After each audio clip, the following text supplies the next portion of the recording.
nawe waba umutagatifu. Erega nicyo wahamagariwe. Niki twakwigira ku batubanjirije? Ibuka igihe ubatizwa.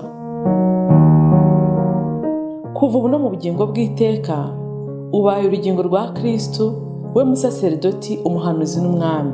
Ngaya amagambo wavugiweho.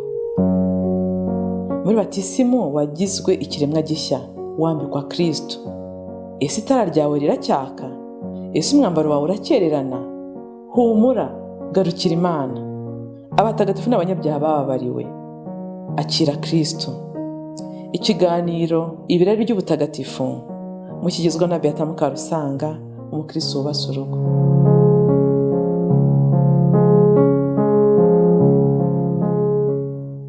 Kristo yakozwe bavandimwe muri iki kiganiro ibirari by'ubutagatifu.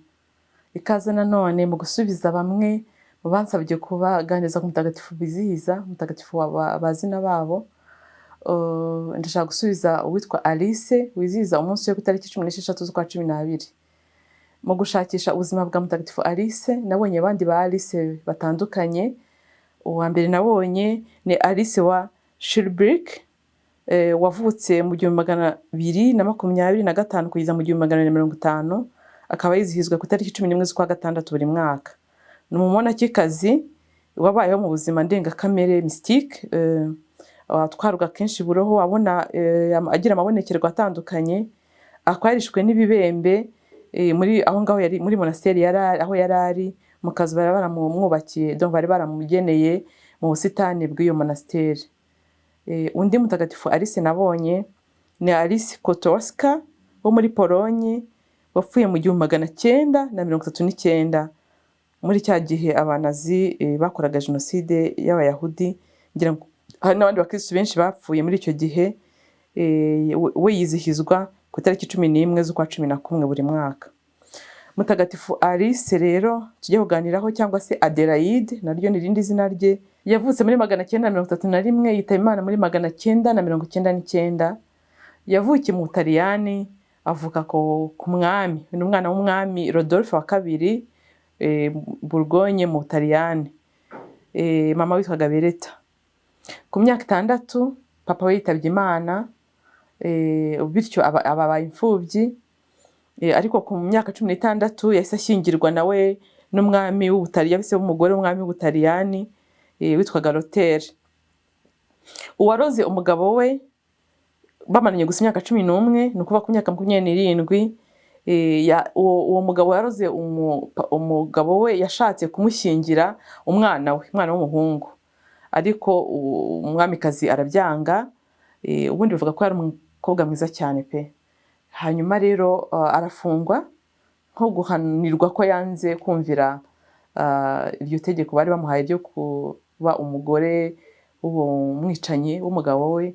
Afungwa amezi 4, ariko aza gutoroka, abacika atyo. Nyuma y'igihe gitoya aza kuba nanone umugore w'umwami w'Ubudage, ntabwo yari asanzwe.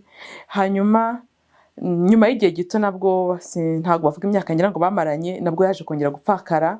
Umugabo yaje kwitaba Imana.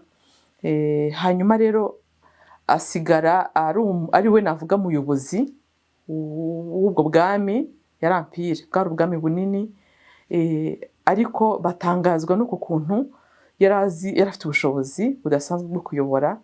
Imyaka 5 yimaze ayobora, amenya umubano n'ibindi bihugu, amenya ubuzima bwose bwa politiki y'igihugu cye, kugeza ubwo nyuma y'imyaka 5 agomba kumusimbura umwana wari umaze gukura, agomba kumusimbura, yasigiye ku ngoma.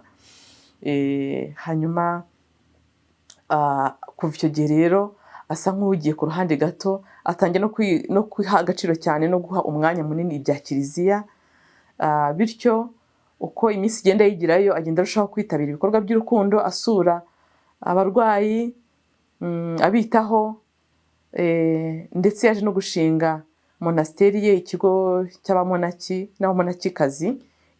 Cyari ikigo kirimo ababikira, ababikira n'abafurere ku ruhande, donc ingo ebyiri zitandukanye, ariko ubuzima bagenderaho ari bumwe, bishingikije ku mategeko ya kimonaki ya Mutagatifu Benedicto.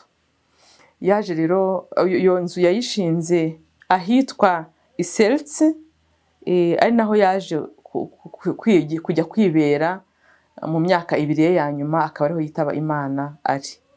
Murumva ko uyu mutagatifu ni uw'ingenzi cyane mu buzima bw'abapfakazi, mu buzima bw'abanyapolitike, ndetse n'ubuzima bw'urugo muri rusange. Akunda kwiyambazwa, ngira ngo yakwiyambazwa muri ubwo buzima, cyane cyane abanyapolitike, abapfakaye, ndetse n'ubuzima bw'urugo muri rusange, ababyeyi mu ngo zabo. Nizere ko abitwa ba Alice, uwabajije witwa Alice n'abitwa ba Alice bashubirijwemo, twese dukomeze duharanire kwitagatifuza. Hasingizwe Imana, abamarayika n'abatagatifu.